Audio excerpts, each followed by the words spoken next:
Hello, my friends, and welcome back to yet another episode of Watching the Watchers Live. My name is Robert Gouveia. I am a criminal defense attorney at the R&R Law Group located in the always beautiful and sunny Scottsdale, Arizona. And today, my friends, the word of the day is buried. That is what the media is saying Joe Biden in the White House is doing. We've got a lot of questions about these confidential documents, but they're not answering anything. Okay, the media, we've been on here a long time, and I know we've talked a lot about Karine Jean Pierre here. We got to go through it again because they're not giving any answers, and the media is very upset about it. They're saying, you're basically sending us into this dark black hole of no information at all, and we're going to unpack that because the media brought it to Karine Jean Pierre again today, and you can see, look at all of these people. They're just very upset. And you can see this guy too. He's even leaning forward and he's doing the double finger point. It's kind of like one of these things. What you're saying is, so you're standing there and you're saying this to me now.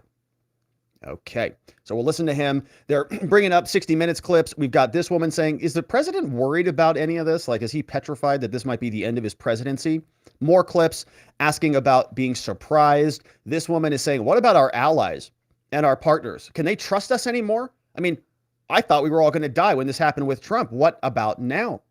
We've got this fella who asks about the procedures. They're saying, can we bring the special counsel here? Fox News is saying they're getting zero answers. Okay, so they're getting referred from Karine to other people, but when they go to the White House counsel or to the DOJ or to anybody else, they say, we got to refer you back to the White House. Okay, so they're getting the runaround. We'll go through all of it. DeSantis weighed in on this from Florida. We'll listen to what he had to say. And Eric Stinky Swalwell was on The View, and we're going to listen to him. We'll wrap it up with Jim Jordan in the first segment. Of course, a lot of fun to attend to. Then in our second segment, we're going to turn our attention back over to the World Economic Forum because they're still doing whatever it is they're doing over there. And we'll listen to it. But we've got some fun clips from them as well. There's this awesome independent journalist. Her name is Masako Ganaha, and she's evidently from Japan. And you can see she was walking up over there to the Klaus Schwab little dictator psychopath and asked him some questions, and we'll have to go through that and see what is in store for us there. We also have a cyber attack that is being promised to all of us. They're saying that this is going to be coming soon, and we'll see what that looks like for all of us when they unveil that.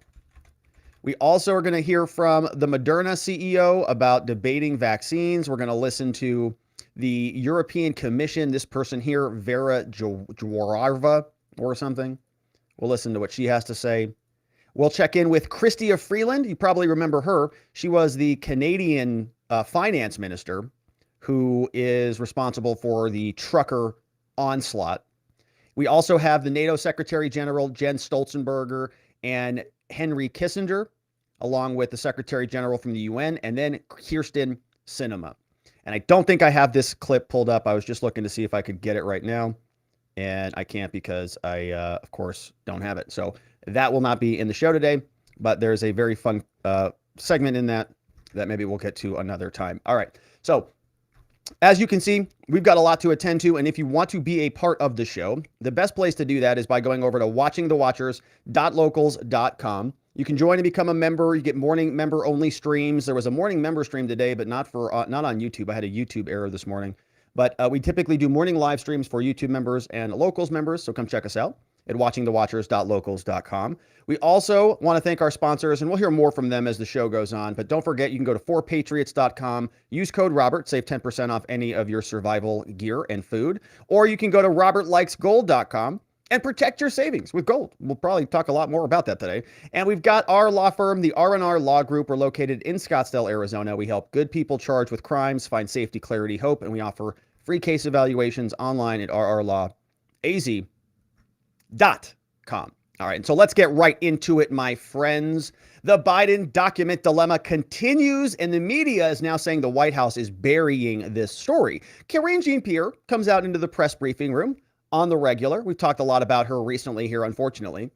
And her job is to interface with the press, and they're supposed to press her for answers to questions. In fact, that's her whole job. She doesn't really do anything else except that.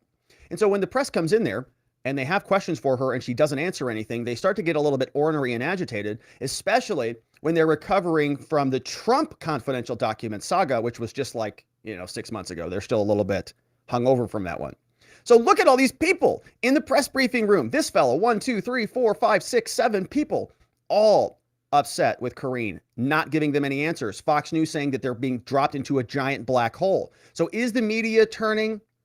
Are they upset now that the White House is burying the story? We can take a look at one anchor in the mainstream media, which is CNN. And, very conveniently, they started to change their tune over these past few days. Very conveniently, after the midterms happened, they took a look at their current candidate for 2024, and they're saying to themselves, this isn't looking so good for us. Maybe it's time to eject him down the hatch. Here's a piece that CNN ran 2 years too late. We've been talking about this here for a long time when the Hunter Biden laptop story leaked, when we were covering all of this before the 2020 election. Despite his denials, a CNN review of the laptop data, as well as other public material, shows that Joe Biden did interact with some of his son's associates while serving as vice president. You're kidding! Though it's unclear exactly what was discussed. One example, the Republican site, Miguel Alemán Magnani, a Mexican businessman and son of the former president who Hunter was trying to woo. In 2014, Alemán Magnani and his dad were photographed at the White House with then Vice President Biden. Look who that is right there, this little fella. Oh, very convenient, huh? Bring your son to work day at the White House. Vice President Joe Biden. No, I never talked business with my son. No, we kept a strict delineation there. In a later email, Hunter Biden reminds Alemán Magnani of the favors he's done for him. We have been talking about business deals and partnerships for 7 years. Wow. I have brought every single person you have ever asked me to bring to the effing White House and the vice president's house and the inauguration. You're kidding. I'm pretty sure we read all those emails here about 2 years ago. It's nice of CNN to join the party. Hunter Biden bluntly acknowledged the power of the Biden name in a memoir, writing that the Ukrainian energy company Burisma, which put him on its board, considered my last name gold. Of course. I don't think that. Why else do they put you on the board there, dum-dum? There's a lot of things that would have happened in my life that if my last name wasn't Biden. Obviously. That's why you were doing what you were doing. That's why you're not in custody. That's why you've escaped prosecution for all sorts of nefarious crimes. Because of your daddy. So CNN is making a pretty interesting turn here. And they ran that clip on their network. What the heck? Where'd that come from? We've been talking about this for a long time. And I forgot to mention, by the way, a little bit of a deviation here on the program, but shout out to our friend Good Logic. He got a strike on YouTube. He's back, fortunately. But you should still go support him at goodlogic.locals.com. Outrageous. This strike came on YouTube. Welcome back, Joe. He's also on YouTube at Good Logic, and you should go subscribe to him as well. I saw he got a strike a couple days ago, and he's back in business, which is good. But returning to the content, we love Joe. Here, Karine Jean Pierre is being asked about this. The media wants answers. The timeline is all screwy. They are not being honest and transparent. They tell us they're being honest and transparent. They tell us that they're cooperating with everybody, but they're not cooperating and communicating with the press or the American people. And so they're very unhappy about that over there. We're going to go through this before we turn our attention back over to the politicians to see what they have to say about this. The first question for Karine Jean Pierre came in from this fella. And I really like the strategy of a lot of these individuals. They're getting sneaky with these questions. Now, I clipped all of these today, so we're not going to see the first 3 questions that this fella asked. But he asked a bunch of other questions that were not document related.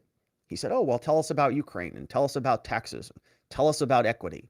And then in his 4th question, he said, now that she's buttered up a little bit, let's hit her with a document question. Here it is. Real fast. Real fast. Help us understand, given the frequency with which President Biden works in Delaware, what is the... Real fast. Real fast. Help us understand here because we're so dumb and you're so smart. Real fast. Help us understand, given the frequency with which President Biden works in Delaware, what is the case against having visitor logs for his house. Why can't we see who's coming and going? Since he's there all the time, he's in Delaware all the time. He goes there like every weekend for multiple days to get injected with whatever they're doing over there. Why not have a visitor log? So I am going to refer you to the White House counsel. They actually addressed this. They answered this question. Okay, can you though, that right now? you are asking me, I believe, on Sunday, and I also believe the Secret Service put out a statement. So I would refer you to those two statements that came out from the White House. Okay, but can you answer it? I'm actually going to go around. I got a lovely letter from Tamara Keith, your president of the White House Correspondents Association, and she asked that I go around. So I'm going to do that. She got in trouble. She got a letter from the hall monitor at the White House Press Conference Association. Why are you not calling on other people more equitably? This is very inequitable. She got a letter for being inequitable. Some might say a mediaist, which is offensive. Thanks, Karine. I wanted to ask about the FAA. All right, so the other question comes from the FAA. Very short warm-up. This guy says real fast, just help me understand. And I love this guy. Real fast. Outstanding. He snuck it in. All right. So then they turn their attention over to this fella. Now, he's also unhappy about this because he says, you know, the president was out on 60 Minutes and he was very, very accusatory towards other presidents, but he committed a lot of these same alleged crimes as he was critical of previously. But Karine, should he have been commenting on ongoing investigations in the first place? Why was he even talking about Trump to begin with? Okay. Oh my gosh. Go ahead.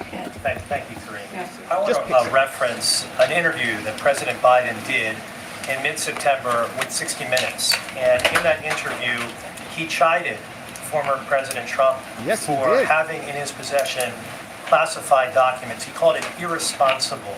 First of all, do you think it was proper for President Biden to comment on an ongoing DOJ investigation? So I'm going to say this, and I'm going to keep it really short today, as it relates to this particular issue, as it relates to an ongoing legal matter. I'm going to refer you to Department of Justice with that specific, as it relates to anything that you want to ask of us about this legal matter. I would refer you to the White House counsel office. I'm going to leave it there. Not going to go into further. I'm simply asking you to comment I just commented. We're moving on. Go ahead. Go ahead. No, go ahead. I already answered your question. Go ahead. You didn't. Well, I did. No, you didn't. Well, it's your opinion. It's your opinion. It's your opinion. That is your opinion. Go ahead. I have two domestic questions today. Sure. First of all, can you just walk us through the administration's rationale for wanting South Carolina to be the first primary state? Okay, so she did it too. She got a little sneaky here too. So this guy over, here, he's right on her right. He says, Mr. President, or Ms. Karine, the president said that it was inappropriate. He commented on ongoing investigations. What's your opinion on what he said about the thing? All right, so they're not asking now. You're going to watch the media sort of adjusting their questions. They're not asking about the thing anymore. They're asking about the response to the thing and the procedures that have been changed because of the thing and how Joe Biden's feeling as a result of the thing, all of the sort of tangential consequences of the thing. And they're still not asking or answering any questions about it. They don't want to talk about it at all. And so she did the same thing as our first little fella did, the real quick guy. He said, all right, look, question about South Carolina, question about the economy, question about all this other stuff. Then we get the follow-up. Final question, Karine. What about our allies? Can America's allies trust us anymore, given what Joe Biden has done? Take another stab at it, but we don't know what's in these documents, but can the U.S. Nuclear and is the codes. U.S. working to reassure allies and partners that you can still participate in intelligence gathering and still be trusted with secrets? Are those conversations that the president is having right now, or that top administration officials are having, for example, Jake Sullivan in Israel? Jake Sullivan in Israel? Is he communicating with our foreign allies and saying, look, All right, we know Joe Biden's a little bit forgetful, all right? Sometimes he leaves the folders at breakfast, sometimes in the toilet, sometimes when he's getting out of the shower. You know, it's all a big problem, but we've got it covered. I'm Jake Sullivan. I went to Oxford, by the way. I'm very sophisticated. We've got it covered. Is that happening, Karine? I'm going to say this. The president takes classified information seriously. You heard that directly from him. Not that seriously. To They're all over classified the documents garage. seriously. You heard that directly from him last week. And I'm just going to leave it there. I'm not going to open this up for discussion. We have answered many questions when it You're the press secretary. It is open for discussion just by virtue of the fact that you're there taking questions. They're asking, you're discussing. is as it is related to the documents. Any specifics that's related to this this review, this legal process, I would refer to the Department of Justice. And any questions that you may have of us, I would refer to my colleagues at the White House counsel's office. Do you see what she just did there? They are not. She's telling them we're not taking any other questions. If you do have them, send them over to the DOJ. If it's about the criminal process, if it's about the White House in any way, shape, or form, she's saying, talk to my lawyer. Okay. She's invoking the fifth essentially for the president. Talk to my attorney. No more questions coming out of here. It's either the White House counsel or the DOJ. She just said that. Specifics that's related to this this review, this legal process, I would refer to the Department of Justice. And any questions that you may have of us, I would refer to my colleagues at the White House counsel. Like any questions, legal stuff, go over to them. Anything else, go over to the lawyers, which is kind of crazy because he's the sitting president. Doesn't he have an obligation to explain this? Doesn't the White House have an obligation to explain this? They were demanding answers for Trump. He's not even the sitting president. He's not in office. But they wanted to know everything about that. And we're criticizing him for not being more open and transparent. They're in office. They can be openly and transparent with all of us. They're not doing that. Why? Office. So I'll leave it there. Okay. Go ahead, Joey. Go ahead. Joey. The president is scheduled to meet on Friday with a group of mayors. Mayors. A mayor question. Bad question, Joey. Nobody cares about the mayors. Now we move on. We can see that we had the two questions come in about 60 Minutes, and then we had the interesting question from the woman. What about our allies? What about our trusted partners all across the world? Is the president concerned about the damage this has caused? Does he care at all? Is Joe Biden even aware? How the president is feeling. Is he worried about those documents that were found, or did he somehow regret to what he had done with those documents being found at his property? Is he worried about that? First, I'm going to repeat what I just said moments ago. He actually doesn't even know where he is right now, young lady. So no, he's feeling pretty good. He takes this very seriously when it comes to classified documents, when it comes to classified information. He was unaware that the documents were there. You heard that directly from him, from the president. Twice he spoke to this just last week. And his team is fully cooperating with this process, with this ongoing legal process. Anything specific dealing with this issue, I would refer to the Department of Justice or the special counsel, and I'll leave it there. Okay, I'll come down. Answers. I'll come down. Amir. Thank you, I appreciate it. The White House today put out this really sharply worded statement about the committee assignments, the oversight. Committee assignments. Now we go over to this woman. So we get a question. President concerned about this? No. Is he going to stop dropping documents off? I don't know. Talk to the White House about it. I don't even care. Oh, you are the White House. No, the other White House. The lawyers. Oh, okay.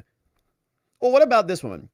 She said that, you keep saying this surprised word, like the president is surprised. It wasn't like they were throwing him a birthday celebration. How'd the documents get there? Why was he surprised about them? Did he think that he had wrapped it all up? Did he do an inventory? Did he do sort of an exit audit of everything that he had in his offices? Or why is that happening now? Is that happening now? Why?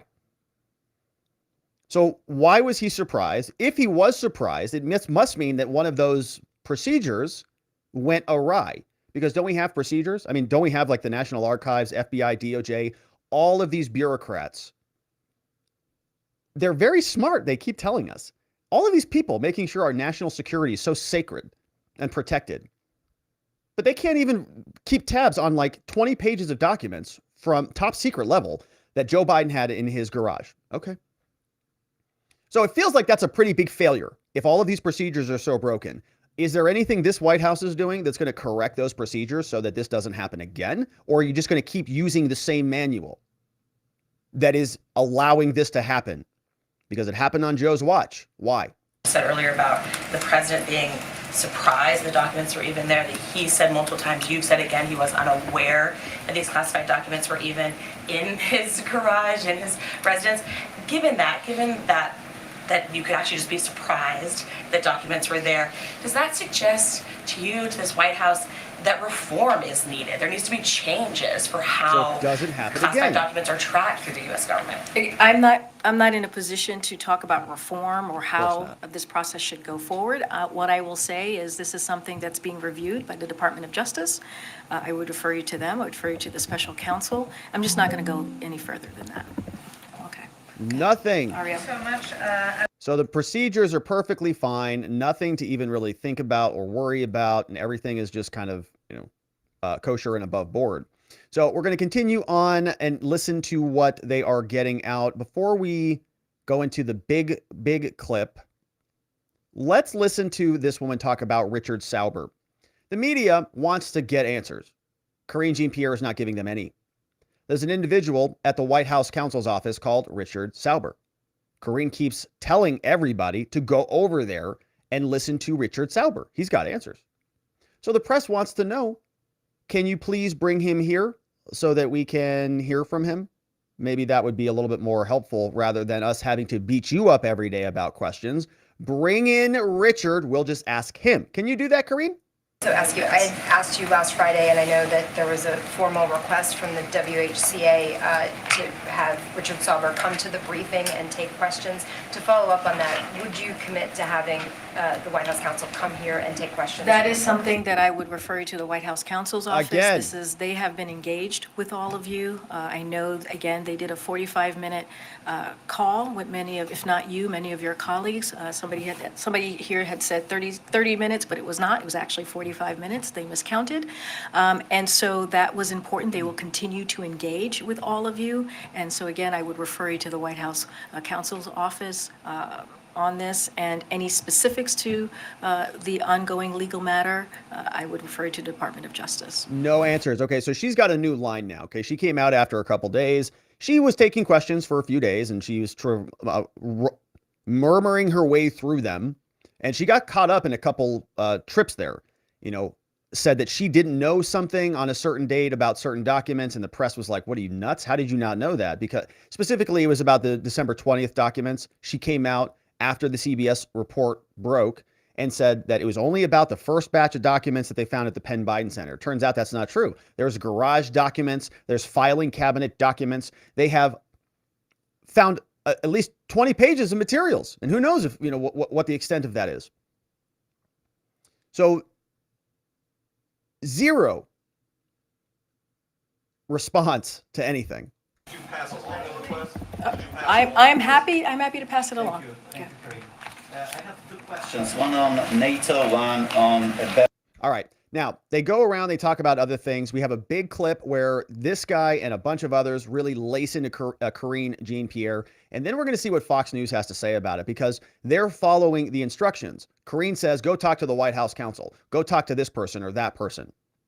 And they do that, but then those people are telling them to basically shove off. So we'll see what they all have to say before we check in with the politicos and see what the politicians have to say about it right after we talk about food, because all these Karine Jean Pierre segments, I'm sure, are just making you about as hungry as you can be. So now's a good time to think about going over to 4patriots.com and ordering your survival food, because, a food shortage could be coming. And they've talked about this recently as last year in July. You've got drought, inflation, war, economic policies. America's food supply is being pushed near its breaking point. That's why survival food is more important now than ever. And you can create your own stockpile of the best-selling 4Patriots food ever. Go to 4patriots.com.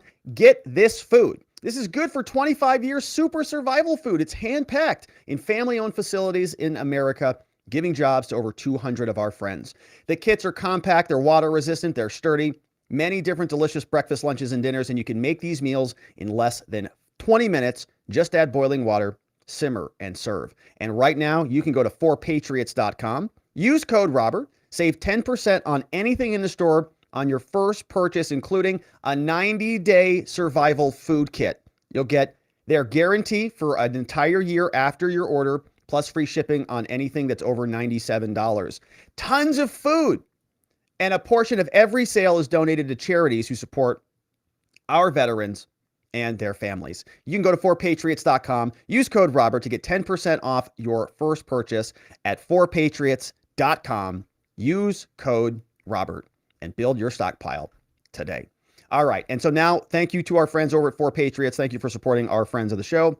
Let's get back over into Karine Jean Pierre. We have a final clip here, back-to-back questions from the media. They're just throwing combo rounds, one after the other, over 8 minutes straight before Karine Jean Pierre packs it up and calls it a day.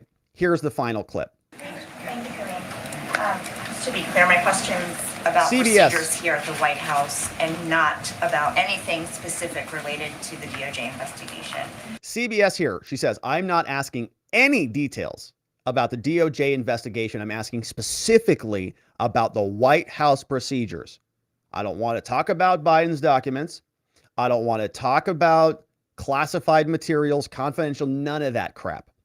The only question I have is about what's going on at this White House. Can you tell us, please? Thank you, Karine.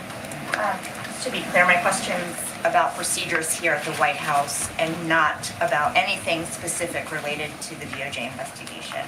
Got it. So Great. I'm just wondering how this episode has prompted a review of the process in which staffers handle classified information and how they are turned over to National Archives during a transition. And to be clear, I'm going to refer you to my colleagues at the White House counsel's office. They will be able to address that particular questions.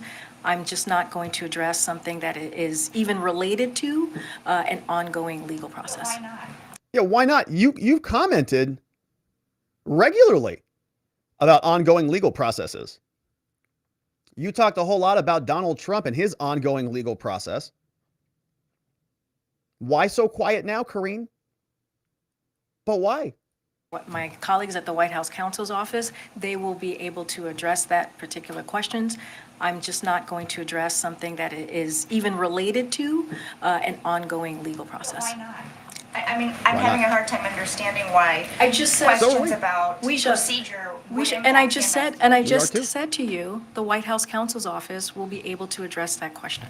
Is President Biden satisfied with the current SOP of handling classified materials here? SOP meaning standard operating procedure. You guys have rules and regulations for handling classified documents. Is the president okay with what's going on here? Because we have heard that you're sending lawyers down over to different residents that don't even have security clearances to look at these materials.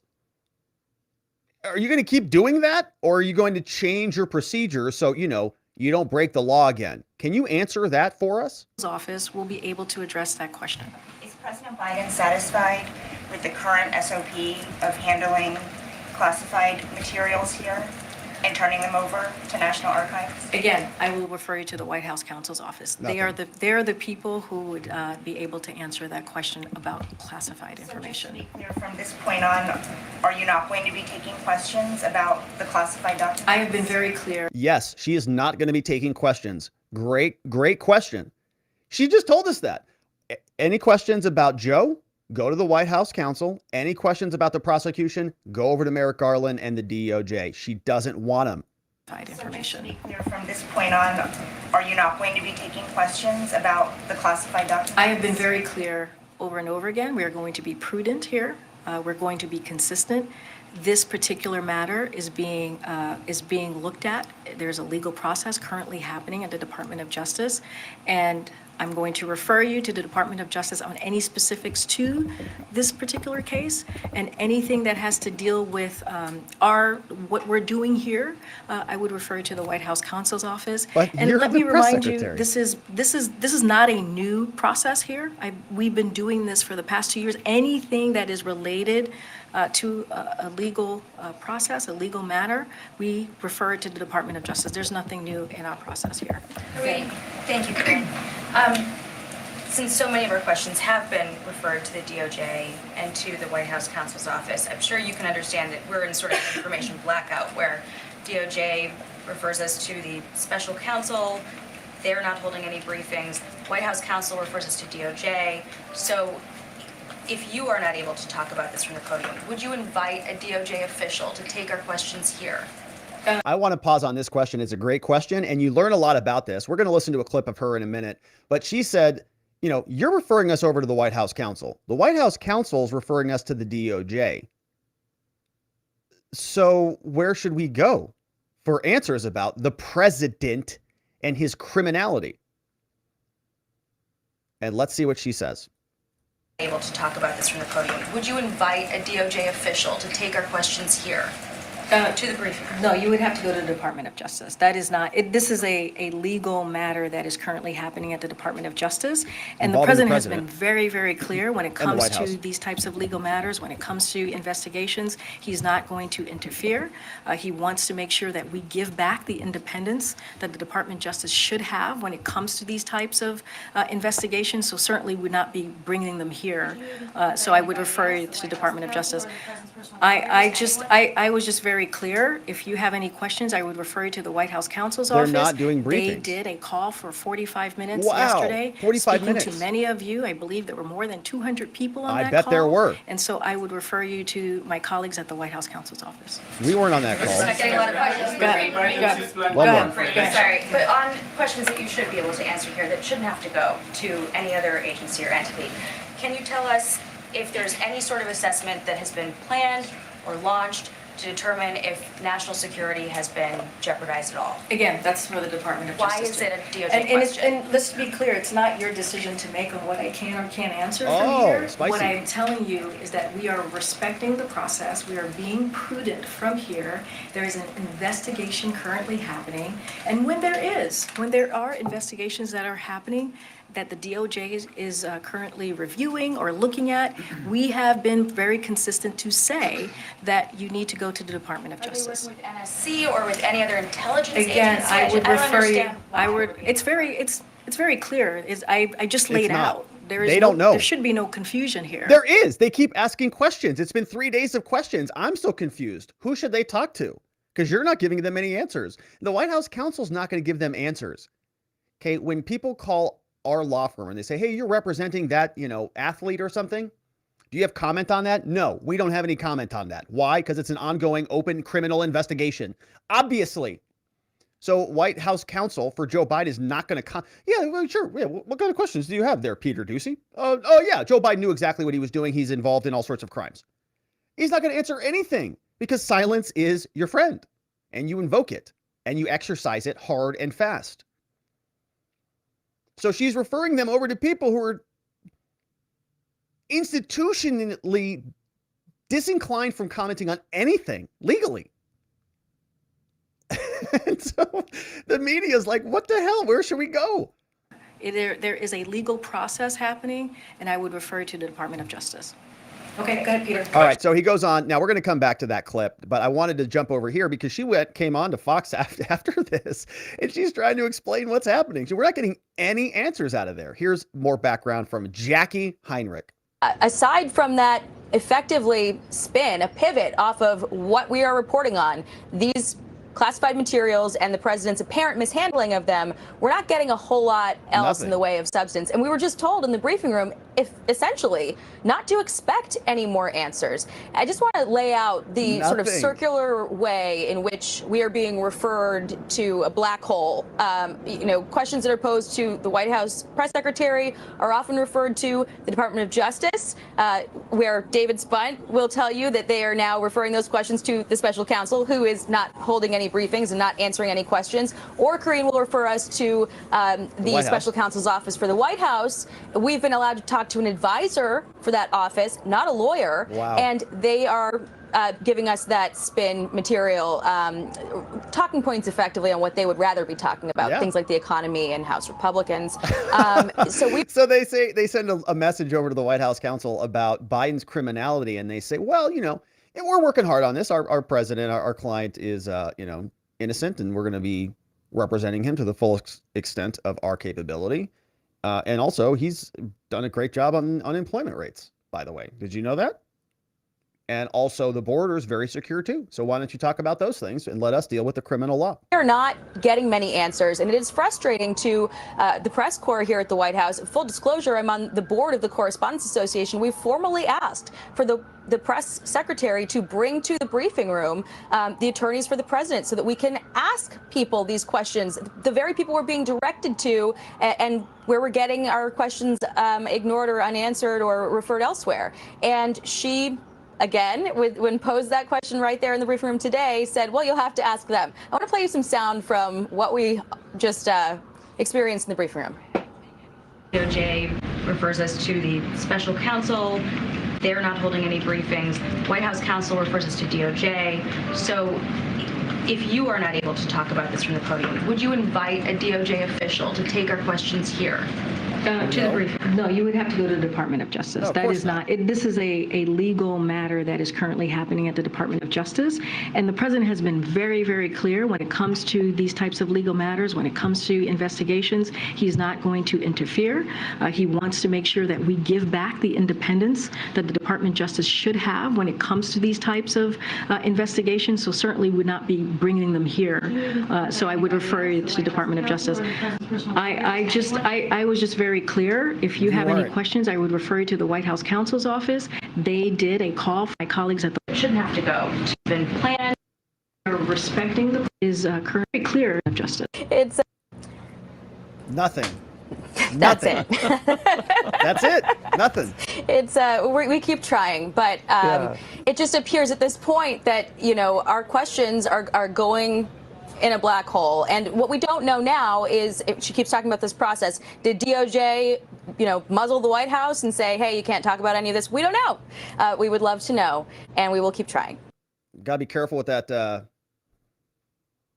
Yeah, we'll just leave that there. All right. So anyways, she's very unhappy about this, and the media is very unhappy about this. They're going through and trying to get answers, and they're not getting any. So she wrapped up her question, and she's explaining their frustration, and we pick it back up with another question from this fella who's also just agitated as can be. Here's what he says. Go ahead, Peter. Can I just follow up on that? We've all reached out to the Department of Justice. A law enforcement official tells NBC News the Justice Department has not told the White House that it cannot talk about the facts underlying the special counsel investigation into classified documents. So trusting you've received that same information, understanding the desire to be prudent, then why can't you speak about the underlying facts? We've been very clear when it comes to even underlying facts, when it comes to specifics, when it comes to something that is under the purview, that the Department of Justice is looking at, especially legal matters, investigations, we do not comment from here, Peter. Great question. So he did his homework. He actually made the phone call. Karine says, you know, you can only get the answers about the details from the DOJ. Go over there to the DOJ. He says, okay, I'm happy to do that. He waltzes right over there. He knocks on Merrick Garland's door. Hey, Mayor, you in there? He's like, oh, what? He wakes up from a nap. He's tired. And he says, hey, Karine said that she can't talk about the details of this case. We've been in this press briefing room with her for the last 3 days. She's not answering anything. Can she comment on that? And Merrick Garland's like, I don't know. I'm not in charge of anything here. Go talk to Lisa Monaco. He goes down to Lisa Monaco's office. She's actually running the DOJ. And they ask her, and she says, oh, no, they can talk about anything. We're not going to, they can talk about anything. We're not going to prosecute him one way or the other. We don't care. We're focused on Trump. Leave us alone. So then he goes back to the press briefing room and he says, they said you can talk about it. They're not going to prosecute him anyway. This whole thing is just a distraction from the Trump prosecution. So why aren't you talking about this, Karine? You're allowed to. Just follow up on that. We've all reached out to the Department of Justice. A law enforcement official tells NBC News the Justice Department has not told the White House that it cannot talk about the facts Talk underlying about the it. special You're counsel allowed. investigation. Open the in door. the classified documents. So trusting you've received that same information, understanding the desire to be prudent, then why can't you speak about the underlying facts? We've been very clear when it comes to even underlying facts, when it comes to specifics, when it comes to something that is under the purview, that the Department of Justice is looking at, especially legal matters, investigations, we do not comment from here, Peter. That has been consistent. So We've been understanding that very consistent. Bob Bauer, who represents the president's personal attorney over the weekend, said that one of the reasons why, and Ian Sams, your colleague who speaks on behalf of the special counsel at the White House. Let's pause on that. Bob Bauer represents the president's personal attorney. Hang on. Investigations, we do not comment from here, Peter. That has been consistent. So We've been understanding that very consistent. Bob Bauer, who represents the president's personal attorney over the weekend, said that Bob Bauer represents the president's personal attorney. Did I hear that right? So Biden's personal lawyer got a lawyer? All right, that's pretty interesting. We've talked a lot about Bob Bauer. In fact, he was in our timeline. We were trying to place him appropriately, and I'm digging him up. No, that was on a prior show. He's not in our timeline. Yeah, we're trying to figure out who these lawyers are. So Bob Bauer evidently is a lawyer for Biden's lawyer. Bob Bauer, who represents the president's personal attorney over the weekend, said that one of the reasons why, and Ian Sams, your colleague who speaks on behalf of the special counsel at the White House, spoke to this in some form yesterday. But he said one of the reasons why they shouldn't reveal further details right now was regular ongoing public disclosures also pose the risk that as further information develops, answers provided on this periodic basis may be incomplete. When the White House did release a statement, the president spoke out on January 9th. The risk of incompletion was a function of the White House's decision not to share all the information it knew, in fact, because we knew on November 2nd, then the first discovery was made. We knew the second discovery was made on December 20th. So there's a risk of incompletion, but will you concede that it's the White House that has been incomplete in its provision of information when it did choose to speak out publicly? Yes, great question. Outstanding question. Whew, love that one. Here's what he's saying. In the timeline, if you recall, we know when those discoveries were. One was on November 2nd. We also had this one, which was on, so discovery happens, goes over to the White House. Biden's lawyer, whoever that person is, Pat Moore and evidently somebody else who we still don't know who it is, and that person must also be represented by Bob Bauer. So is this person represented by Bob Bauer or is Pat Moore? We don't know. So we have ideas on it, but the point is this all happened on November 2nd. We know the DOJ got a phone call about 2 days later, November 4th. DOJ prosecutor conversation happened. FBI springs into gear right after the election takes place. Garland assigns USAO. All this is happening. All of this is taking place in the executive branch. People are deleting tweets. On December 20th, America still has no idea about any of this. Then Biden's personal lawyer calls the U.S. Attorney's office on December 20th and says, oh, we've got a second batch of documents in Biden's garage next to Hunter Biden's bong. White House still has not told us about any of this. Joe Biden's lawyers haven't.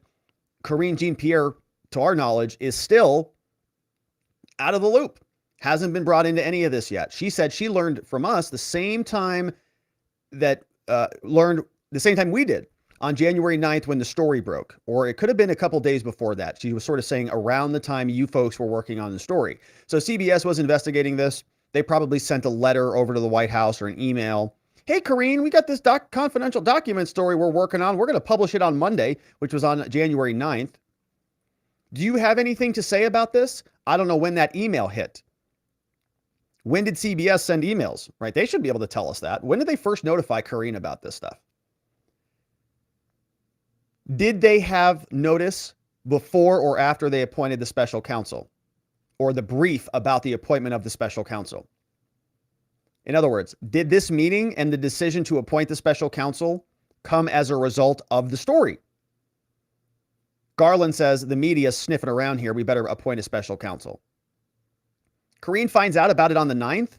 Then she actually speaks to us on the 11th. Now, everything up on that day, everything that we just went through in that timeline, every single one of those things, she should have known about before she came out and communicated to America, right? That's kind of her job, to get up to speed on these things and come out and not lie. She basically did. Lie by omission. They found other documents on the 20th, and on January 11th, she didn't mention that at all. So the misinformation, the disinformation, right? The DOJ says you're free to talk about it. Talk about it. We're doing what we're doing without you. This is the independence crap that you guys keep talking about that nobody really buys. Lie by omission. So when we go back to the question from our friend, let's see where he takes us.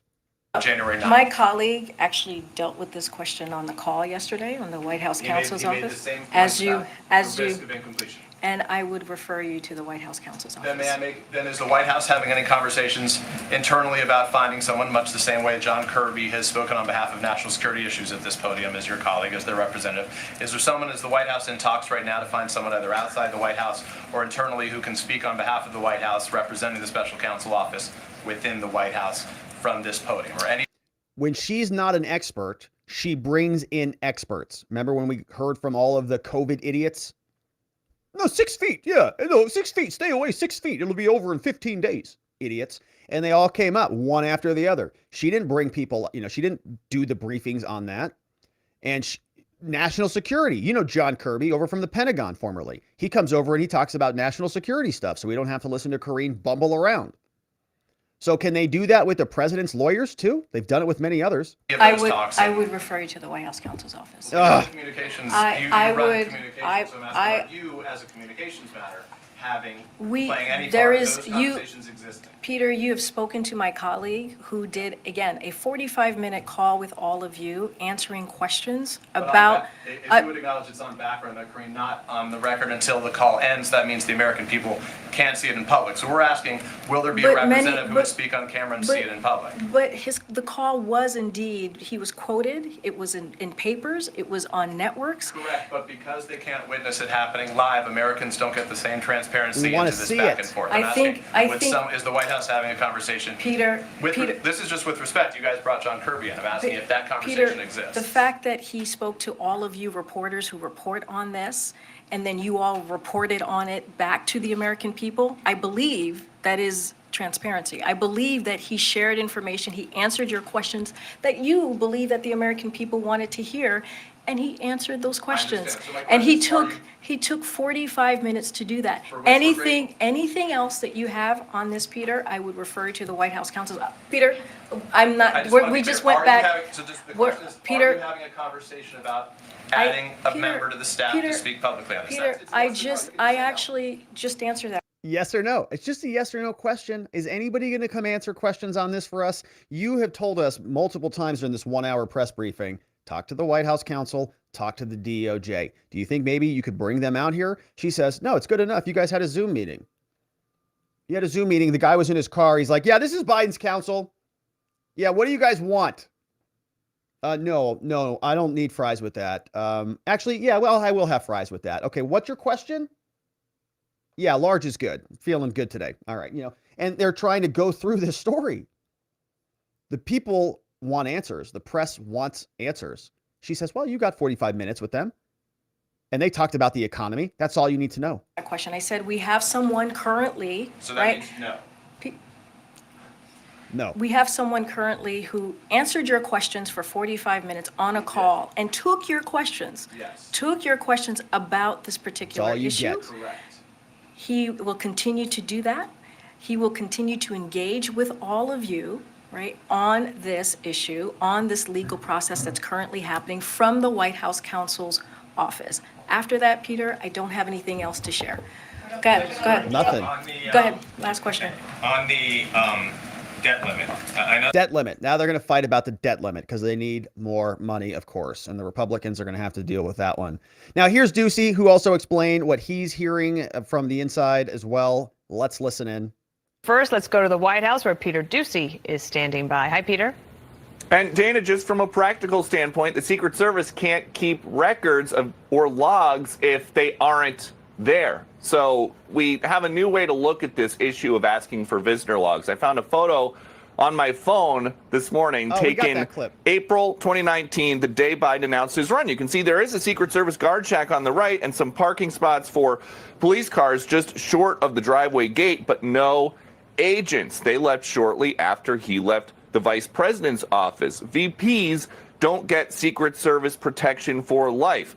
This is an area now that is very well populated with big SUVs and a police checkpoint. So yes, in this photo, there were documents beyond the gate somewhere, but no, visitors were not being screened for several years. Still, Republicans say they think there must be something.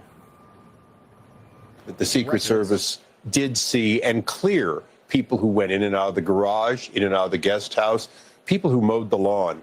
The reality is we will be able to reassemble in time, even without their cooperation, some semblance of how many, perhaps hundreds of people could have looked at those documents. Hunter Biden's slumber The lack of concern that Republicans have about Mar-a-Lago and records found there has the White House counsel saying House Republicans have no credibility. Their demands should be met with skepticism, and they should face questions themselves about why they are politicizing this issue and admitting they actually do not care about the underlying classified material. Top Democrats say they don't know what is going to happen.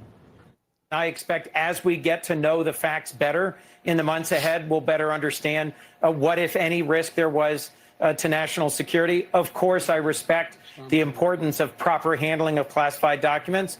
And I think at this point, we're simply going to have to wait to hear what the special counsel concludes. And we're going to come back to that guy. He is in Davos. We're talking about the World Economic Forum next. Let's wrap it up with Peter. So even the president's closest Democratic confidants know this special counsel probe may not go the president's way. Bad. Thanks, Peter. Thanks for the update and the report. Appreciate you being here today with us here. Now let's go over to the politicians and see what they have to say about this. We've got Ron DeSantis is weighing in from Florida. Here's what he says. Ron DeSantis chimes in on the Biden document saga. That happens. Okay. You have questions? Yes, ma'am. Yes, Governor, wanted to get your thoughts on, not necessarily related to this, but obviously we're hearing in the news about the documents that's going on with President Biden. Wanted to get your thoughts on that. So the questions about Biden's documents, and look, he said that it was incredibly reckless to have classified. He said all this stuff, on 60 Minutes, and now you find out he had them stashed behind his Corvette at his house that Hunter had access to, which is definitely a security risk in my book. And so I think it just shows you, what some of these folks do. They had all this stuff to say. Now they're acting like, this is something like it's not a big deal. What's good for the goose is good for the gander. You can't have two different sets of rules based on your political party. True. Absolutely true there, Ron. Absolutely true. FBI, please go raid Joe Biden's house.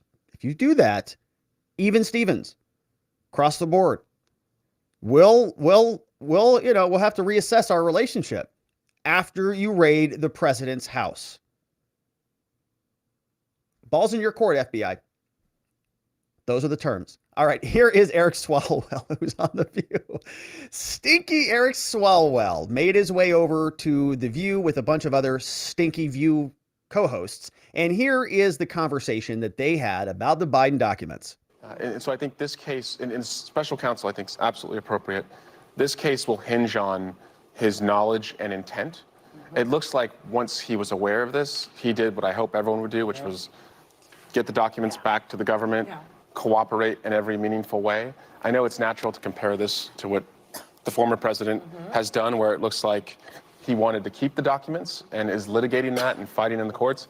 What worries me with President Trump is that somebody who was willing to leverage $350 million of taxpayer money to get dirt on his opponent, as he did with the Ukrainians, if he has top secret documents in his possession, that he could leverage that for his own benefit. But again, okay, so he just trusts Biden more than he trusts Trump. And he said it all goes to intent. And there are some statutes that have intent in there. There are other statutes that just have mere possession of the document.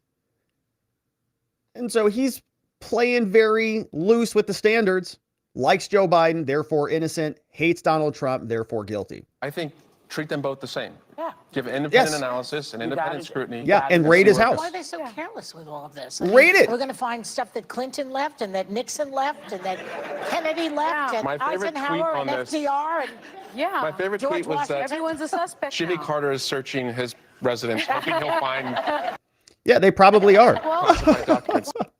He's so clever and charming. And look how he has good eye contact. You know, he's turning his body around to look at everybody. All right. What a weird show. Now, I said we weren't going to clip from that for at least 18 months starting now. Sorry about this one. I didn't know that Stinky Swalwell was going to be on there. So the clock resets now. Now we go back over to Jim Jordan. He's going to be the last politician weighing in on the Biden documents. And here is what he had to say when he was on with Faulkner. Debate. All right, let's move to this. Two House committees now investigating the classified national shared this White House why they are political. President Biden is Double standard that I think is so evident to the American people. There were one set of rules for Secretary Clinton, one set of rules for Joe Biden, a different set for President Trump, and anyone with common sense can see that as well. So I point to this. I still remember when I questioned Secretary Clinton in the Benghazi hearings about her 60-some thousand emails. I asked her a very simple question. Madam Secretary, why don't we don't want to see the personal emails. This is America. You have privacy rights. We get that. But we don't exactly trust you and your lawyers to turn over to the committee what the American people are entitled to see. How about this idea? We let a neutral third party, like a retired federal judge, examine those emails, and then they'll like a special master. Oh, we went through that whole saga with Trump. Decide. No, she couldn't do that. Her and her lawyers had to decide. And of course, we know she destroyed 30,000 of those 60-some thousand emails. Why did they get to operate that way versus how President Trump was treated? So we just want the equal application of the law, for goodness sake. And frankly, we'd also like some transparency. We were just talking about this in the debt ceiling debate. But remember what happened here. In November, they find classified documents at the Biden Center. In December, they find them in his home in the garage. We learn about it January 9th, but we only learn, the White House only tells us about the ones at the Biden Center. Why didn't they tell us about the ones at his garage when they knew it at the time? They knew. So just be transparent with the American people. Because they were covering it up. That's why. They wanted to sweep this whole thing under the rug. They thought that they could just return the library books quietly when the librarian was asleep and then nobody would be any of the wiser. And I still don't know how this story broke or why it did pop out or how CBS got their hands on it or what the heck happened here. But they knew about it regardless. And Karine Jean Pierre came out, told us, no, this is it. We went through, this is the bottom of everything. And that was not true. And treat everyone the same. That's all we're asking for in this situation. Look, one of the questions that I've been asking. Declassify him before Joe Biden took him to the Biden Center, took him to his garage, took him to his study at his home in Wilmington. I don't know. I think there's just some fundamental questions. Why were they looking in the first place? What prompted them to go look? What did the Justice Department, what was their 2-month investigation? We know Mr. Laus was appointed in early November, and he concluded his investigation on January 5th. Well, he concludes his investigation before they even found some of the batches, the third batch. What was that investigation about? Why did the White House counsel's office accompany the White House counsel, Mr. Sauber? Why did he accompany the DOJ lawyers to the Biden residence? I mean, I've never seen that happen either. So there's all kinds of questions I think the American people have about this situation. Look, when you have the chairman of judiciary, you can't help but interject with a question. And I have one now for you because you know the law so well. So could this politically be a situation where after November 3rd or 4th, right before the election, Biden had to have known, his team had to have known, you couldn't keep the lid on this forever. I mean, I often say that D.C. leaks like a sieve. So you've got the UPenn Biden Center right there in Washington, D.C., these documents found. Sooner or later, we're going to find out about them. Do you sick the DOJ on them just so you could try to, maybe they could clear it? I don't know. Could you get this off your plate? What are your thoughts, real quick? I do not know. I do not know why they initially discovered this, why they went looking in the first place. Why was it his lawyers packing boxes? I think there are all kinds of questions. I don't know that we know the answer to that, but I think the American people are entitled to the answers to those questions, particularly in light of what happened 91 days before the midterm election when President Trump's home was raided. That was information the country had all kinds of access to, but not this. So I think there's all those questions, and Mr. Comer and our committee and others, the Intel Committee, are all trying to get answers for the American people. Good deal from Jim Jordan there. Now, of course, we will continue to cover it and follow along. I think the answer is it's a cover-up. I mean, I think that they wanted to see if they could squeak this whole thing through. Just sweep it under the rug, and they would justify it as this is just regular routine, right? This is just ordinary procedure. The only reason that Trump had to get escalated to the situation that it is now is because of the obstruction. He was uncooperative. So they would have just tucked this whole thing right back up. Nobody would have been any of the wiser. Somebody found out, trying to figure out who, how, and why. And of course, we will continue to cover. Thank you for joining us. Thank you for liking this video wherever it is you are watching it. And we will continue to cover it. I hope you join us as we do by hitting that subscribe button so you get notified the next time we go live, which will be tomorrow. All right, my friends.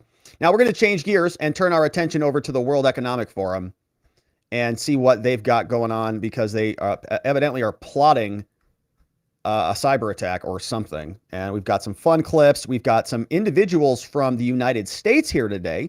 Kyrsten Sinema is dressed like very Kyrsten Sinema over there. So we're going to go into it starting now. The World Economic Forum continues, and it appears like they're plotting a cyber attack to take out the internet because, as you know, there's a lot of people saying bad things about Klaus Schwab out there on the internet, and he doesn't want to hear it. This was an interesting exchange between this independent journalist called Masako Ganaha at Ganaha_Masako on Twitter. And she says, I encountered Klaus Schwab. And here's what happens. He's afraid of our resistance. So ultra shout out to Masako Gahana on Twitter. She approached this little Dr. Evil, and here's what the conversation sounded like.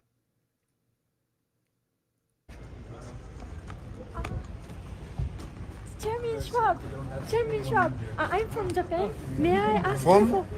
I'm from Japan. Yeah. And may I ask you for a comment? No, we're on our way to the next thing. We're a bit no late. comments. Oh, I can just walk with you and then ask questions. I think we're gonna rush actually. But thank you. Thanks very much. Which media are you with?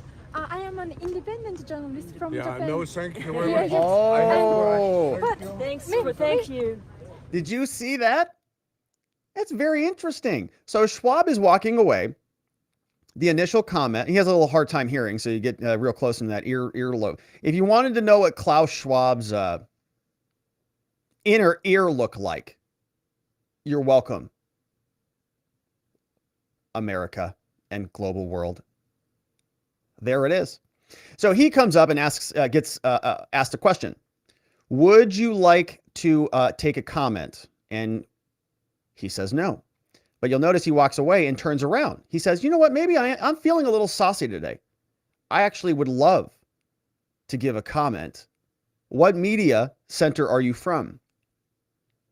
Because he knows he owns most of them.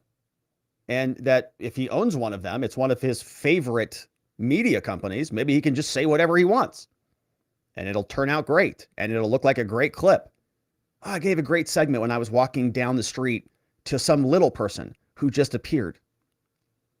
Turns around, realizes, oh, it's an independent journalist. Oh, they don't like that. They're going to report the truth. He doesn't own them. So he just walks back away. A comment? No, we're on our way to the next thing. We're a bit late. I can just walk with you and then ask questions. I think we're gonna rush actually. But thank you. Thanks very much. Which media are you with? I am an independent journalist from Japan. Yeah, no, thank you very much. Nope. I have to ask. Get out. Thanks. Get out. Run, Klaus. Run. Run away. But I wanted to ask just a quick question, Klaus. Just a quick question, just one.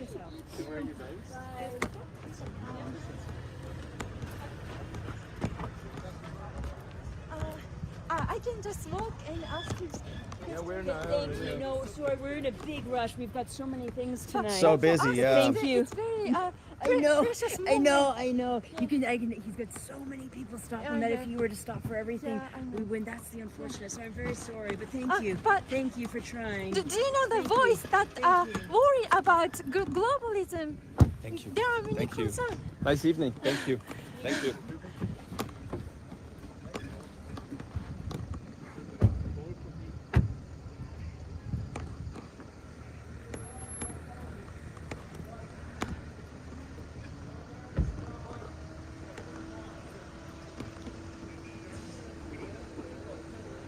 Nice evening in Davos. Bye, Klaus. Yeah, merge appropriately. Drive safely, everybody. The ice is slippery out there. Make it home safe.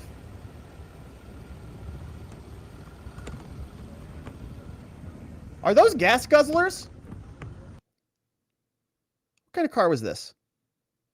Oh, that looks like an Audi, no? Oh, did they... Are those exhaust? Oh, I think we see some exhaust on that one, huh? I'm not a car connoisseur,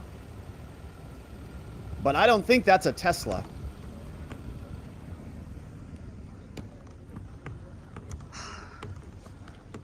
Shout out to independent journos, especially Masako Ganaha out there in Davos, bringing questions out to Klaus Schwab. Now, these individuals are out having interesting conversations with themselves. One of the things that they're planning for is a cyber attack, because we know they're planning for everything else, like the meltdown of the ice caps and the end of the climate and endless pandemics and all the other things. They're also evidently plotting for a cyber attack, or planning for one, preparing for one. We'll see how that looks. We're here today to share the findings of the World Economic Forum's Global Security Outlook Report 2023. This is a result of research in collaboration with the forum's communities and our partner Accenture, in which we've interviewed and sought input from over 300 executives globally. The most striking finding that we found is that 93% of cyber leaders and 86% of cyber business leaders believe that the geopolitical instability makes a catastrophic cyber event likely in the next 2 years. Next few years, likely. Almost like they would love for that to happen, because we know that there are situations where there are problematic things that are being bandied about on the internet that the World Economic Forum just does not like at all. And they don't want those debates to take place. And so if there is a big cyber attack, or if there's a big meltdown, gosh, it's probably because there's a bunch of dangerous people on the internet. And what do you do if there's a bunch of dangerous people on the internet doing dangerous things? Well, you got to keep them off the internet, huh? So that they can't spread misinformation and spread dangerous memes that are illegal, or debate very, very important ideas that might undermine their profits. This is the CEO of Moderna, Stefan Bancel, who was there at the World Economic Forum, and he was talking about the problems of countries debating healthcare policy. The extent of this misinformation when it comes to vaccination, I think has, as somebody who works in the media, I mean, that was just overwhelming to see all of that across all the channels, right? Yes, and I exactly agree with panelists, which is, I think, in some countries, you saw scientific debate in national TV at prime time. So you can imagine how people were scared. Ben has said, a lot of political debate in some countries, and the US was kind of maybe one of the worst places in the world. And you saw the differences of countries where all the parties would say, this has been approved by the regulators, clinical studies have been done, you should get your vaccines and so on. And then, as Seth said, the social media was just terrible. Terrible. Just terrible. Yeah, and people were talking. At a time of uncertainty where people were scared for their loved ones, many people, locked downs. It was very hard for everybody from a just mental health standpoint. When you couple this with all that environment, you could see some countries where you had scientific debate and political debate and social media. If you had those three things, the vaccine rate very, very low. Very low. Absolutely. Very low, because people were on the internet talking about the internet. So you can imagine that a cyber attack would be very useful to have to, to force societies to shore up the internet so that there are no dangerous ideas that are being spread all over the place.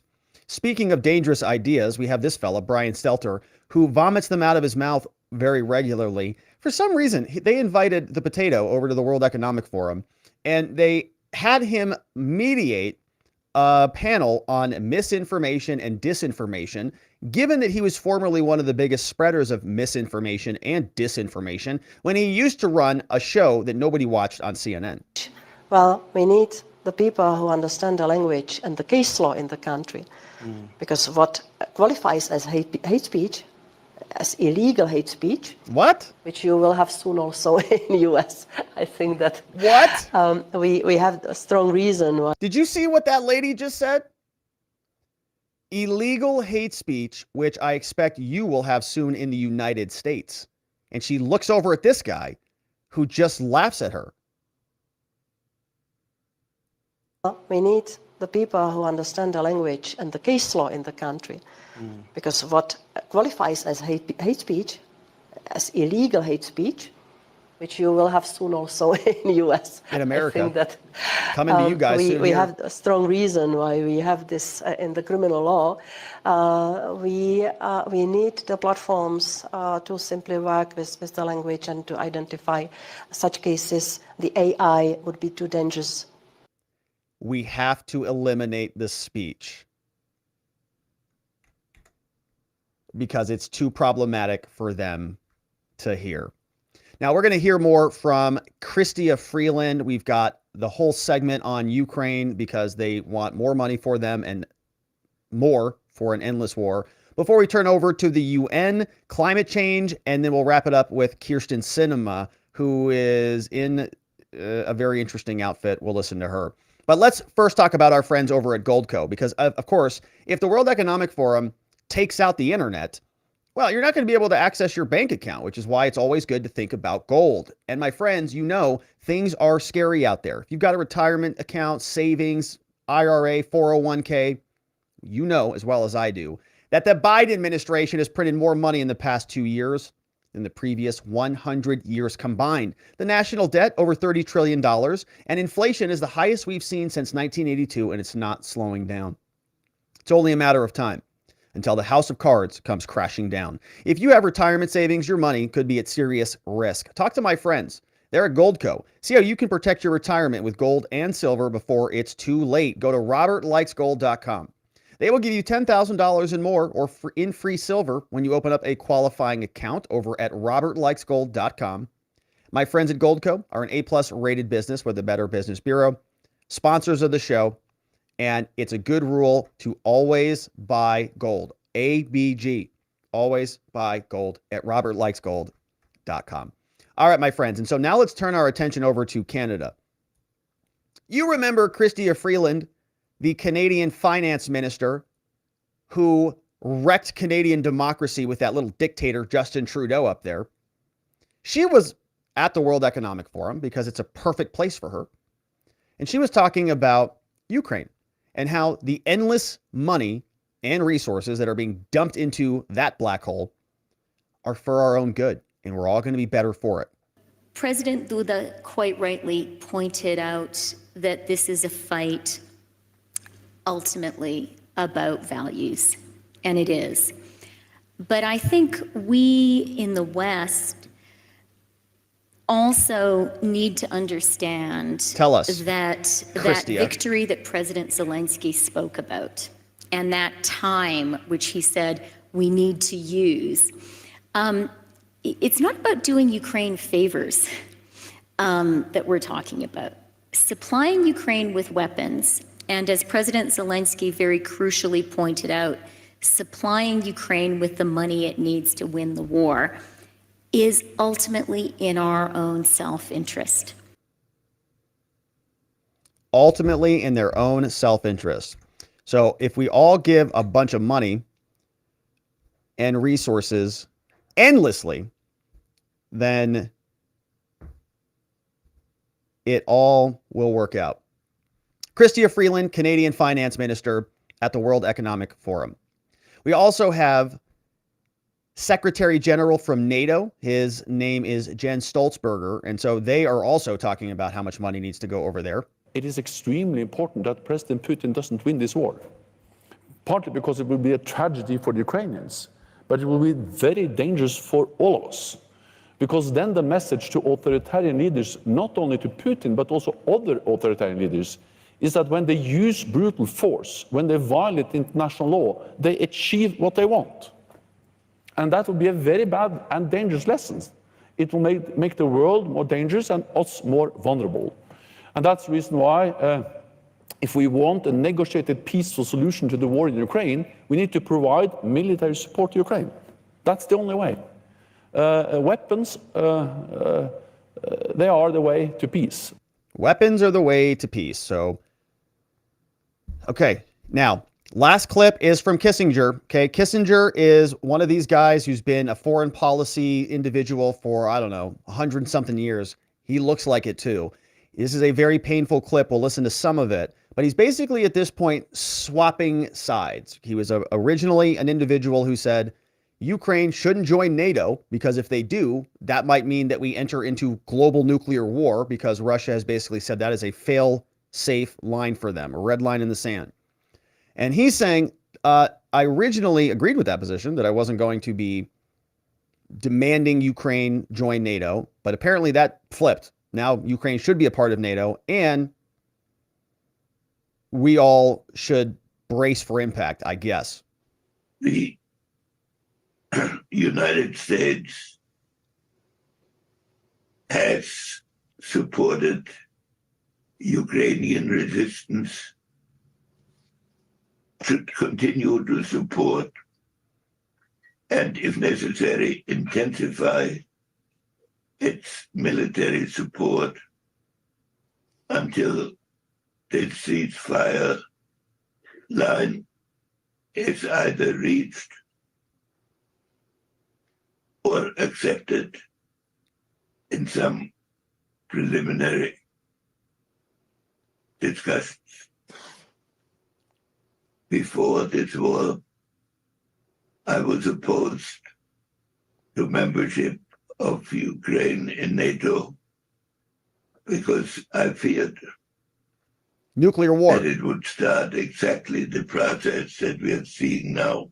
Nuclear war. We'd all die. Now that this process has reached this level, the idea of a neutral Ukraine under these conditions is no longer meaningful. And at the end of the process that I described, it ought to be guaranteed by NATO in whatever forms NATO can develop.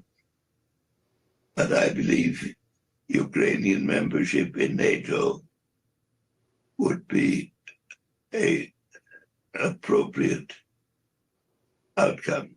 There you go. So Ukraine should join NATO. Then I think that actually launches World War III. All right.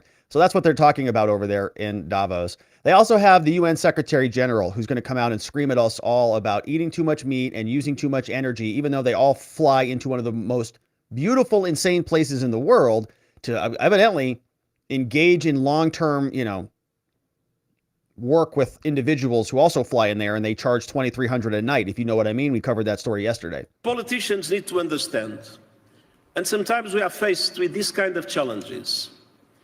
It is better to take today decisions that will eventually be not popular, but it will be essential to be able to shape the public opinion itself. But politicians do certain things to shape the outcomes. The politicians have to do hard things. It doesn't matter if the people like it or not, because it's for their own good. The people are too stupid, and everybody here at the World Economic Forum knows better. We learned last week that certain fossil fuel producers were fully aware in the 70s that their core product was baking our planet. Baking our planet. And just like the tobacco industry, they rode roughshod over their own science. Some in big oil peddled the big lie. Oh, they're using that line now like too? Like the tobacco industry, those responsible must be held to account. So they're going to go after the car manufacturers now and the oil companies. Great. This guy, don't know who he was. I clipped this because it's strange. He's listening to his 24-year-old daughter, and he stopped eating meat, and he sort of started to look like it too. It's a very important point that you are addressing. My daughter, 24, brilliant, probably inspired me. Oh, that's and great. Said that, how can you advocate for these zero carbon value chains if you still eat meat? How can you do that, you monster? So I stopped White eating dad? meat. Now the math would say, well, you need to stop eating meat in 11 years to compensate for a flight to Thailand. Or to Davos. Yes. But if Or a billion Davos. people stop eating meat, I tell you, it has a big impact. Stop eating meat. Not only does it have a big impact on the current food system, but it will also inspire innovation of food systems. And I predict that we will have proteins not coming from meat in the future. Yeah, bugs. They'll come They from will bugs probably taste and even labs. better. So why are we trying to mimic meat if we can have a better taste? They will be zero carbon and much healthier than the kind of food that we eat today. That is a mission that we need to get on. I can inspire you to maybe look at an organization called EAT, easy to remember, EAT, who have all the facts on this and who have the policies necessary, the innovations necessary, and the scale necessary in order to make food systems sustainable and healthy. Thank you so much, Jim. And you're All right, so he's going to eat the bugs. He's going to make us all the rest of us eat the bugs. It's going to taste great, evidently. And his 24-year-old daughter has caused him to stop eating meat. What an inspirational story. She's probably highly educated, too. And we'll learn more about the intelligentsia in a minute. But Sinema was also there. She's an Arizona senator who allegedly is independent now. We'll see. She flew all the way from Arizona over to Davos. Let's listen to see what she had to say. Senator Sinema, and then I go to Senator Cruz. Since last time we met, you become an independent. That's I think correct. Happened that same day or the day after, didn't it? So, as folks know, I have formally declared my independence from what I consider to be a deeply broken two-party system. Those True. who know me know that I was always an independent voice and always have been for the things that I believe in and for my state and for my country. But I do think it's important to note that what you've heard about partisanship, I believe, is accurate. You know, in the last 2 years, if we think, you know, January 6th, which is a horrible day from 2 years ago, created, I think, concern and fear for every patriotic American across the country. No, not But really. in the resulting 2 years, the Democratic Party shared a narrative that said we would not have any more free and fair elections in this country if the United States Congress didn't eliminate the filibuster and pass a massive voting rights package. As we all know, the filibuster was not eliminated. Joe and I were not interested in sacrificing that important guardrail for the institution. That massive voting rights bill was not passed through Congress. And then we had a free and fair election all across the country. And as has been noted, the outcome of that election was different than many people expected. Yeah, Most weird. election deniers lost across the country, and individuals of both political parties, some extreme. Yeah, we'll just leave that there. But based on what we've seen in the Twitter files, based on what we've seen from big tech, based on what we've seen from all of the different facets, she calls that a free and fair election? Some moderate, won. So we had a free and fair election. Okay. So one could posit that the push by one political party to eliminate an important guardrail in an institution in our country may have been premature or overreaching in order to get the short-term victories they wanted. Then we fast forward to where we are today, and we saw the House of Representatives struggle for multiple days in a row as Kevin McCarthy, dear friend of mine, had to continue conceding point after point after point to the radical right of the GOP. To a point where he's now in an unenviable position that will make it very difficult for us to meet our obligation when the debt limit fight comes up later this year. Good, stop spending. Those are just two examples of the pull that you see political parties giving in order to get everything they want, rather than to recognize that the heart of a democracy is not just collaboration and working together. It is compromise. It is getting a lot done, but not everything you want done. And so I think that there's actually a really big opportunity right now for our country to have a reckoning of sorts and to see that perhaps these pulls that are happening in the parties, as Mikey mentioned, neither speaker has ever shown interest in recent years of collaborating with the moderates and other parties because... Has she said anything in this clip that would bring conservatives to her side? She called J6 a bunch of extremists, and she said that there were a bunch of free and fair elections all over the country. She's from Arizona. Hello. Arizona. She's an Arizona senator. Was she here over the last election? Holy crap, it was one of the worst run elections ever in the history of this country. By their own admission, he said it was chaotic on election day. It was a free and fair election. She's our senator sitting here. And she's going to say that now it's about compromise and joining hands and singing kumbaya with each other? Give me a stinking break. She's here ripping on the conservatives this whole time, the far-right radicals. Rip on the left. Let's see you really be independent. Rip on the psychopaths in your own party that has caused you to evidently leave. They do this all the time. The Republicans always have to compromise. The left never has to. They go a my way or the highway did. Pelosi did it. McCarthy's doing it. This is not healthy for democracy. So I think that this is an opportunity for us we should run elections like we did last time. To look back and say, is this partisanship serving us? I would posit to you that it's not. And so while some would say that your party started all of this with a raid on Trump's house, with the January 6th committee, it's been one thing after the other. There were reluctant folks working in Congress in the last 2 years.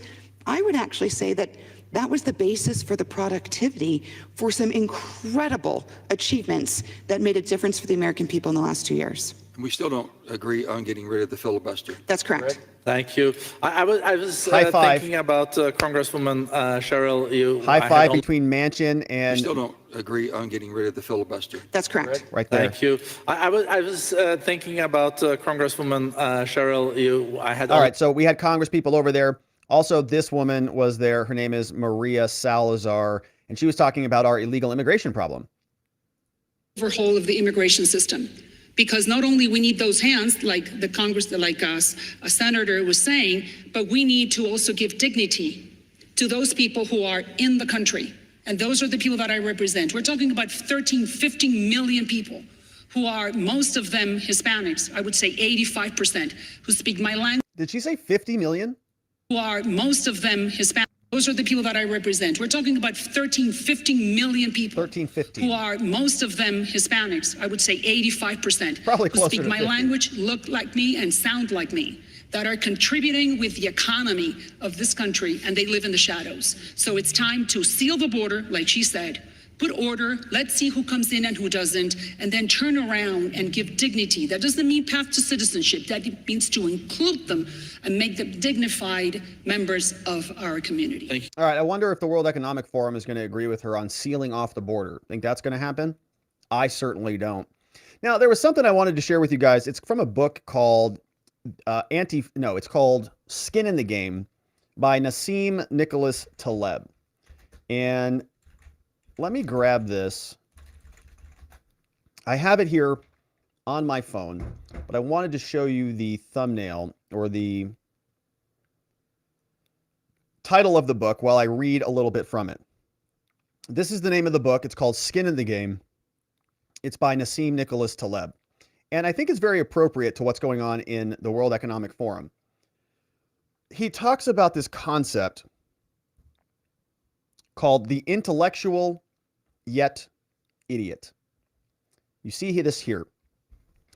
This is from the book, and the title is called Intellectual Yet Idiot. And he writes for us here. He says, what we saw worldwide from 2014 to 2018, from India, the UK, the US, was a rebellion against the inner circle of no skin in the game policy-making clerks and journalist insiders, that class of paternalistic semi-intellectual experts with some Ivy League, Oxford, Cambridge, or similar label-driven education who are telling the rest of us, 1, what to do, 2, what to eat, 3, how to speak, 4, how to think, and 5, whom to vote for. Which is exactly what's happening in the World Economic Forum. He writes, where to find a coconut. He says, but the problem is the one-eyed following the blind. These self-described members of the intelligentsia, can't find a coconut on Coconut Island, meaning they aren't intelligent enough to define intelligence, hence they fall into circularities. Their main skill is a capacity to pass exams written by people like them, or to write papers read by people like them, right? These people are, in other words, they're creating these events for themselves. They go around and they just puff each other up at these things one after another, and they think they're all geniuses. Some of us have been blind to their serial incompetence, he says. With psychology studies replicating less than 40% of the time, dietary advice reversing after 30 years of dietary fat phobia, macroeconomics and financial economics are scientifically worse than astrology, and we have the clueless individuals appointed like Ben Bernanke. He calls the intellectual yet idiot, the IYI. He says this is a product of modernity. It's been proliferating since at least the mid-20th century to reach a local supremum today, to the point that we have experienced a takeover by people without skin in the game, guys like at the World Economic Forum. In most countries, the government's role is between 5 and 10 times what it was a century ago, expressed in a percentage of gross domestic product. The intellectual yet idiot seems ubiquitous in our lives, but is still a small minority and is rarely seen outside specialized outlets, think tanks like the World Economic Forum, the media, and university social science departments. Most people have proper jobs, and there are not many openings for the intellectual yet idiots, which explains how they can be so influential in spite of their low numbers. The intellectual yet idiot pathologizes others for doing things he doesn't understand without ever realizing it is his understanding that may be limited. He thinks people should act according to their best interests, and he knows their interests, particularly if they're, quote, rednecks, or if they're from English non-crisp vowel class who voted for Brexit. When plebeians do something that makes sense to themselves, but not to him, the intellectual yet idiot uses the term uneducated. What we generally call participation in the political process, he calls the two distinct designations, quote, democracy, when it fits with the intellectual yet idiot, and populism, when the plebeians dare to vote in a way that contradicts the idiot yet intellectual preferences. While rich people believe in one tax dollar, one vote, more humanistic ones in one man, one vote, Monsanto in one lobbyist, one vote, the intellectual yet idiot believes in one Ivy League degree, one vote, with some equivalents for foreign elite schools and PhDs, as these are needed in the club. They are what Nietzsche calls Bildung Philisters, educated Philistines. He writes, beware of the slightly erudite who think he is an erudite, as well as the barber who decides to perform brain surgery. The intellectual yet idiot is everywhere. We see a lot of them out there, right? That is essentially what the World Economic Forum is. It's a bunch of intellectuals, so-called, with degrees in different cabinets, a bunch of finance idiots, whatever, and they all are plotting for the rest of us because they know better for us. But the problem is they don't really know anything, right? They're all just sort of indulging themselves. We'll see how their policies continue to spread throughout the world. We will, of course, continue to cover it. Thank you for joining us as we do. Thank you for hitting that like button and subscribing, and we'll look forward to seeing you on the next one.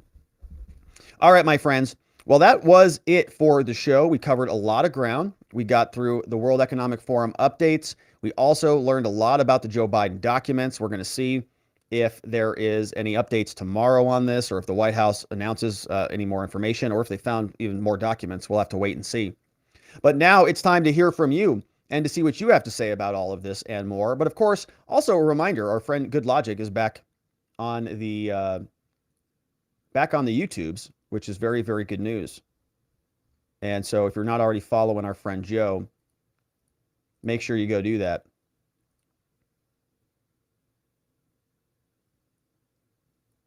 All right. And now let's take a look at what you guys are doing over at watchingthewatchers.locals.com and on YouTube and on our Twitter thread for our Twitter friends over there. I saw a couple super chats come in to start us off. First one was from Woods Precision Arms. Oh, also Rumble. We saw a Rumble chat come in. Woods Precision Arms is in the house, and he says the following. They don't keep visitor logs because they don't want a record of all the doctor and on-duty nurses that go in there to treat him for his dementia or other things. What's the stuff that they inject all the people with that they were extracting out of that island down there? That they, every time Joe Biden comes out, he's like, that scene from Independence Day where that alien sucks his face back, I don't know what they're doing. Some sort of alien technology. Patrick Vanderland is in the house. Says, shout out to the leaf blower guy. We miss the leaf blower guy. We love leaf blower guy. Yeah, shout out to the leaf blower guy. Does an outstanding job with the leaves. He's a part of the show. He shows up every time we record. Good to see you, Patrick Vanderland. Thanks for the dono. IB says, let me be clear about my prudently consistent clarity, all right? It's clear. You clearly haven't been cleared to ask this question, and so please clear out of the room. Good comment from IB, which is what Karine is doing. It's like you could probably do one of those soundboards, White House counsel, DOJ, referral. I've been consistent. I've been consistent. I've been consistent. I've been consistent. I've been consistent. This thing's broken. One of those soundboards. We had another one from STFU wrapping it up. Says, got laid off. Oh, I'm sorry to hear that. STFU. Softened by a 6-figure severance, though. That's a good severance. That's a good severance. 6-figure severance is a good one. So bad news, but a good day. I don't know what your burn rate is, but any 6-figure severance is probably a pretty good severance. So hopefully you're settled in and you're nice and set and you're looking for a new gig. But thanks for being here with us, STFU. I appreciate that. We had a very nice super chat come in from our friend Alan Harkin over on Rumble. What the heck? Where the heck did that go? Oh, there it is. When I changed the screen. Alan Harkin's in the house. Here this one is. He says, as usual, an awesome presentation, enjoyable, informative, and entertaining. Your wit keeps us in stitches at times. Well done. Thank you, Alan. And thanks for being there. I know you were regularly on Rumble, and I appreciate you, the Rumble rants you send in. I appreciate you watching on Rumble, and shout out to everybody else in the Rumble chat. I have a lot of fun with you guys, and I appreciate you being here and for being consistent. There's Alan Harkin. Yeah, he thought that not Kinzinger, Kissinger was dead. I thought he was dead too, to be honest about it. Alan Harkin, Dog Digger's in the house. Jennifer's over there, along with NC Native, and we've got other people chatting on Rumble. And shout out to all of our Rumble friends. Thank you for watching over there and following us along. I think about like Good Logic, right? He got a strike. So where do you go? You got to have Rumble. You got to diversify these days, especially if you're out there rebuilding the new informational supply chains. The YouTube overlords don't like it. And I think he got like a content something or other. I don't know. Speaking of LawTube, let's talk about Hogue. Papa Hogue picked up the office mail today. It took him 3 trips to get everything in the car. You've all been generously wrapped us in the hug from mail. I can't wait to take everything over to Rick.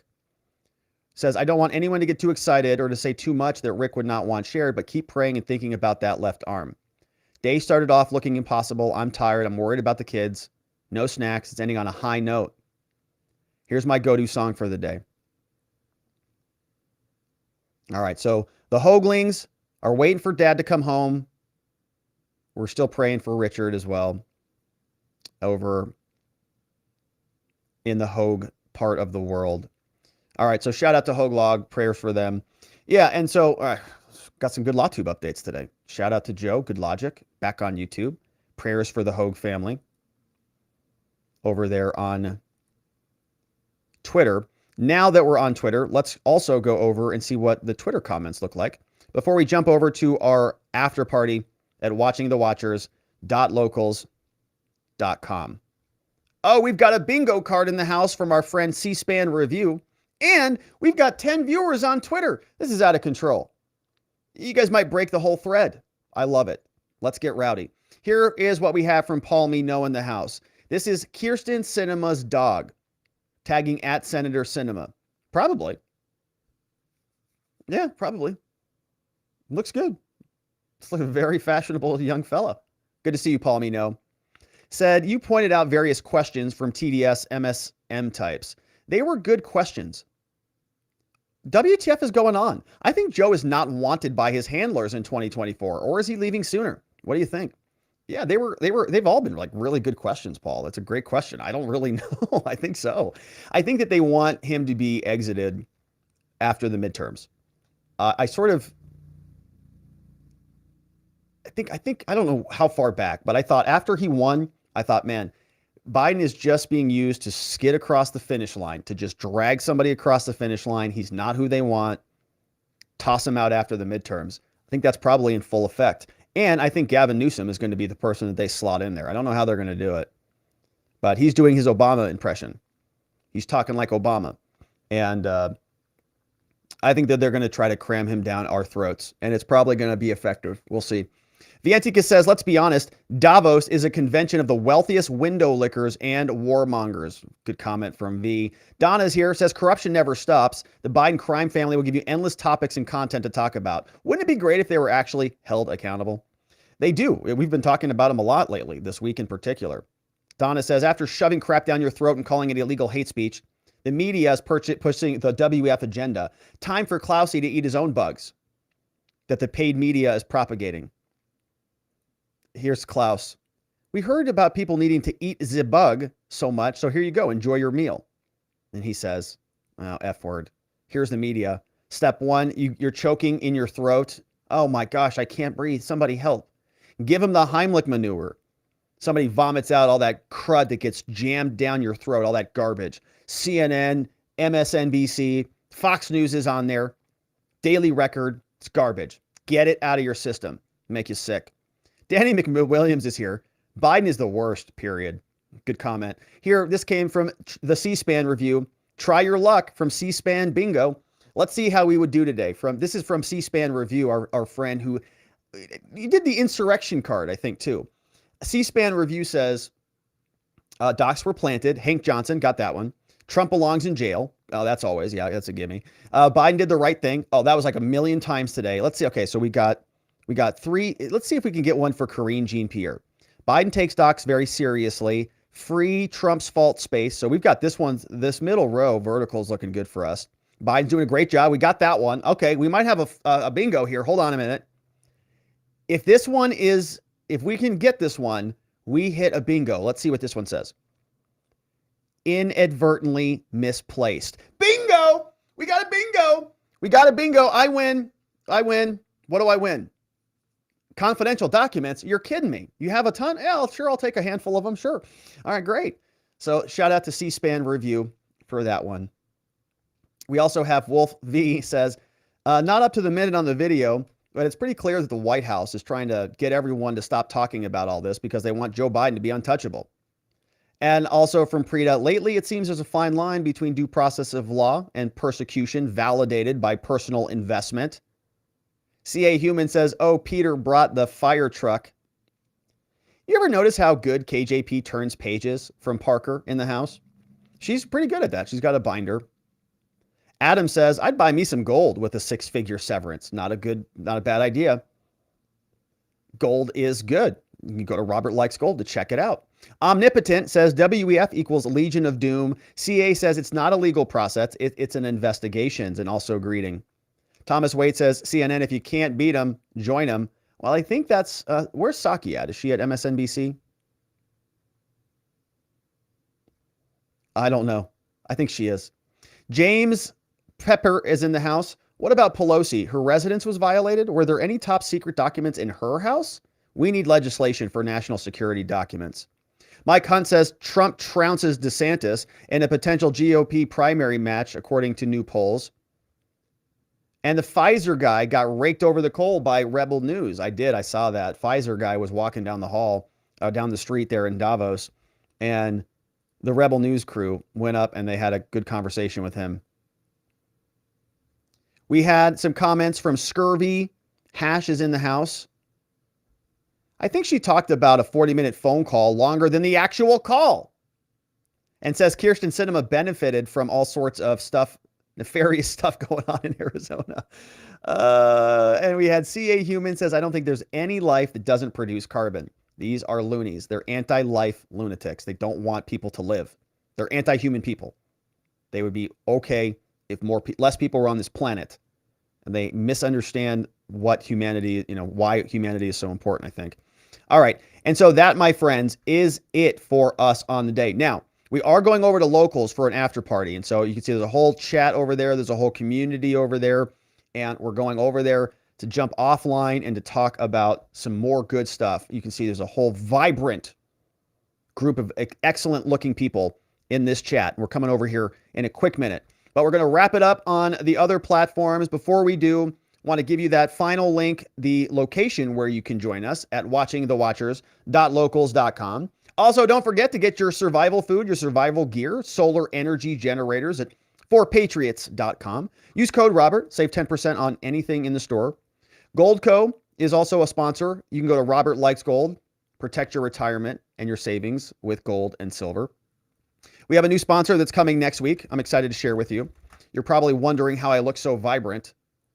Well, it's because of this new sponsor. We'll tell you about that next week. R&R Law Group, of course, is my law firm. The R&R Law Group is online at rrlawaz.com. We help good people charged with crimes find safety, clarity, and hope. And we appreciate your referrals. They keep us very busy. I also want to thank the mods who mod down the fort. We're looking for signs of wellness for Miss Lean. We haven't seen Lean in the chat in a couple days. So if anybody knows Lean, we're putting out a message of love to Lean. We've missed her these past few days.